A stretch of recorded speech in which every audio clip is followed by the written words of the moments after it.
Welcome back. Yes. Clap louder. Come on. Welcome back to One Heart Live, a brand new show celebrating the stunning Caribbean, its people and its culture. Now, still to come, we find out some of the best island cuisines in the hit list. Yeah, food, right? It's all about island food. We've also got music from former X Factor contestant Hannah Barrett in Amplified, as well as episode 2 of Home Sweet Home with Angela Marr. That was a delayed reaction. We'll also be celebrating Jamaica Independence Day as well. Now, still to come, we'll be talking with former Olympian Donna Fraser in the hot seat. And also, right now in the studio, I have acclaimed stand-up comic with a long-standing career and a few awards to boot. Please welcome Quincy. I have to say, our audience are a bit slow today. That's all right. No, Rent a crowd. It's the heat. It's the heat. How are you doing, Quincy? I'm doing fine. It's a pleasure being here. I mean, I've heard so much about these guys, and it's just a pleasure coming down for the money you paid me. Donna's like, what? You get paid. Donna's like, what? Don't do that, Quincy. Don't do that. So, I mean, look. You are quite well known within the UK. Yeah. Do you do any comedy? Have you done any out in Barbados? I done a stint last couple of years ago at the Hilton, which I compared the show. And the comedy scene in Barbados and the UK is different. I know the Hilton in Barbados. Yeah, very nice. Very nice. It's very expensive as well. Yeah. Very expensive. I didn't even dare go into the toilets. It was that expensive in there. Yes, I've done a stint out there, and it's just trying to introduce it into Barbados now. So hopefully this year we can step it up and try and introduce more comedy to the island. I tell you what, for those who don't know much about Quincy, get to know. Take a look at this.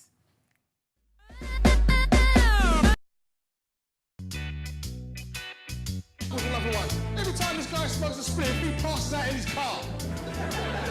Has got the front to say, I haven't got a problem. You've got a problem, George. You can't handle weed. Love your foot jam. Larger than life personality, doesn't he? Big personality. That was diabetes, Quincy. Oh, stop it. You're so naughty. How would you best describe your humour, talking of which? I would say my humour is very upfront, Bernie Mac-ish kind of style. Earthquake with a bit of Dave Chappelle in there. And a bit of Dave Chappelle. I saw him actually live a few weeks ago. Hilarious. Yeah, a genius. Brilliant. He is a comic genius. Donna, do you do any comedy? No. Only the last 50 metres of a 400 is absolutely comedic. Why is that? Because I'm usually going backstroke. That's when it's hard Going work. mental towards the finish line. Absolutely. The lactics in the buttocks and it's hard work. Boy, that is hard work. Yeah. How did you get into it, by the way? Was it a natural thing? How long have you got? No. I started at the age of 8 years old. Yeah, a long time ago at primary school. And I was picked up by a local coach to join the local club, and the rest is history. Wow, so from an early age, you were spotted for your talent. Was that the same with you, Quincy? I got into comedy through, I used to DJ. It's a DJ at Twice as Nice. Oh yeah, I remember that.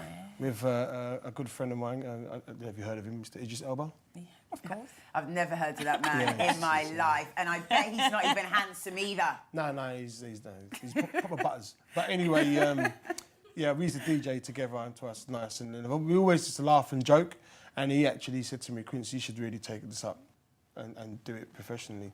And I wasn't too sure, because laughing and joking in front of your friends is one thing, but when you do it in front of strangers, it's another level. But I've always been a confident person, and then one day we was DJing somewhere and the sound system just packed out, and the people were going to leave, so to keep them there, I had to entertain. Well, I had to, but I did entertain.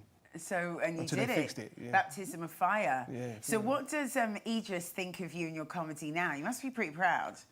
Do you know what? It's kind of weird, because he would tell everybody that I take his jokes. That's what he would say, because Idris is an undercover comedian. Is he a funny guy? Yeah, he is. He's very funny. He's very funny amongst us a lot. But yeah, but Donna, he's proud. Sorry, my darling. Sorry. I just wanted to butt in with Donna there, just simply because I wanted to know how disciplined were you? Because obviously Quincy was just sort of thrown in at the deep end, but you were kind of coached along the way. So did you come from a strict upbringing? Did you have to be very disciplined? Yes, absolutely. Well, I'm surprised I actually started sport in the first place. Coming from a West Indian background and having that parentage, it was like, no way you're doing athletics. That's not going to pay the bills. So I had a lot of convincing to do. Luckily enough, I had sisters to do that for me, do the hard work. So now the money was coming in. It's like, yeah, do the sport. We're it's so great. proud. Yeah. Yeah. Which is excellent. All right, still so much, right, guys, because there's so much happening in today's show. I don't know if I can contain myself. This week, Jamaica celebrates the 53rd anniversary of independence from the UK. Every year, Jamaicans around the world celebrate August the 6th as the day when Jamaica was finally given the power to rule its own country. Today, we begin celebrations alongside the proud island with a giant heart. Take a look at this. In fact, I tell you what, I've got a surprise. I've got someone on Skype who's representing Jamaica. Is he on the phone? Hi, is that Assassin? No. Oh, it's Hannah. Hannah, how are you? Good, how are you? I'm good, honey. I could barely hear Hannah, but I'm so glad you're there, darling. So you're from Jamaica, or family? Yeah, my mum's Jamaican and my dad's Cuban. Oh, nice mix. I like that. That's nice, Jamaica and Cuba. Yeah, that's really nice, isn't it? Jamaica and Cuban. So are you celebrating today? Yeah, of course I am. Just here, chilling and, got a couple of drinks and we're just having a good time, So it's just... Is it still a big deal, Jamaica independence? Of course. Really? Of course, yeah, I think it is. If I see other events on Jamaican Independence Day, I kind of get a bit annoyed, I'll be honest. Really? So do you think that Independence Days across the whole of the islands, is it still relevant? Should we be bothered, or do we just accept now that, hey, we're independent, whatever?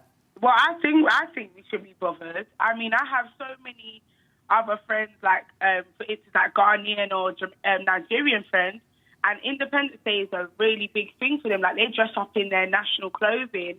And I feel like, as a, Jamaican myself, or come from that heritage, I think we should do the same. I think we should have massive barbecues, put the jerk chicken on there, curry mutton, you know what I mean? Rice and peas, and, celebrate, putting a bit of Bob Marley and all sorts. Well, it has to be a bit of Bob, surely. It wouldn't be Independence Day without it. Hannah, thanks so much. We've got you a bit later in Amplified, so we've got a bit of music from you. Thanks for that. We'll speak to you later. We'll see you later. Yeah, definitely. Quincy, so do you know your Independence Day? I do know my Independence Day. It's November the 30th, just before Christmas. That's when Barbados was set free, as so to speak. Okay, Yeah, so and how do you celebrate with some conkies? Conky. Conky is very nice. No, Can you explain what that is for those who don't know? Conky is basically like cornmeal, bit of raisins, and it's in a leaf. And it's boiled, and it sounds disgusting how I'm describing it. It sounds gross, but it's nice. It tastes real nice. It does really. You can't eat, there's a lot of carbs. You It's can't nice. run that track. And what about Donna? Do you know your independence? 27th of October. You guys just did this before you came on, right? You were like, quick, let's Google. Siri. Absolutely. So you know. Okay, so we were talking about Jamaica independence. We're celebrating 53 years. Hannah was just on the phone. But we do have one of the hottest guys around at the moment, bashment artist, Assassin. Is he on the phone? Check. Hey, Assassin, how are you? I'm good. I'm in London enjoying the couple of days of sunshine. A couple of days, yeah, just 1 or 2 days. I hear And you for guys those who get don't know, together now. Agent 006, a.k.a. Jamaican-born reggae artist Assassin, he is in town at the moment. He's celebrating. How are you celebrating, Assassin? Well, I don't start my celebration anytime. I'm postponing mine until I get home. Until you get home? Yep. Do you fancy coming here to celebrate with us? Well, let me see if I can swing by. Yeah? That would be amazing. Can you swing by? What do you think, guys? Can we get you here? I like that. Is he... what do you think, guys? Should we get Assassin in here? Absolutely. You should get he's a top artist, get him in here. Because he's done songs with Kanye West, Kendrick Lamar. Yeah, he's from the Red Square crew. Brothers of Spragger. Yeah. That sounds like I'm a big reggae fan. You're big bashment, big reggae He's got to fan. do at least one lyric of a song, one bar of a song. Okay, we'll get him to do it. join in. Assassin, you still there? Yeah, I'm here. So I'm saying since I never had any plans on my own, You sounding where on I your might own? be able to make it up. Get yourself down here now. That's what Okay. I'm being told. You up for Roger it? that. I'm out.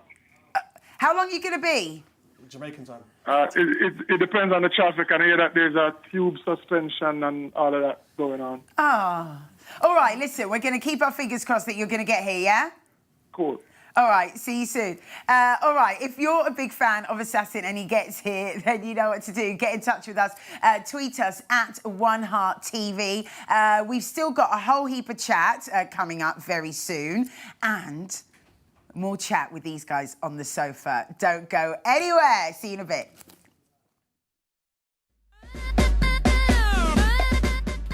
How West Indians do with it, they do it on the stage. Yeah. In front of you. In front So of he you. will call your mum and this, and your daughter and that. You But imagine- in front of you, and it's up to you if you're going How to you gonna box him defend down. You imagine Beanie Man and Bounty Killer having a... No. no, We they're would not- deal with no this. court case. Sting. Brian Lara. Born and raised in Trinidad, Brian Lara is a record-holding former cricket player, widely credited as one of the greatest of all time. The compact left-handed batsman is popularly nicknamed as the Prince. The world record has fallen once again to Brian Charles-Lara of Trinidad and Tobago and the West Indies, the second time in his career that he's broken this record. His record speaks volumes, and the way he copes with big pressure. He had the swagger and the arrogance that you require to be the best as a genius. He won games single-handedly. He was the most exciting to watch as far as I was concerned.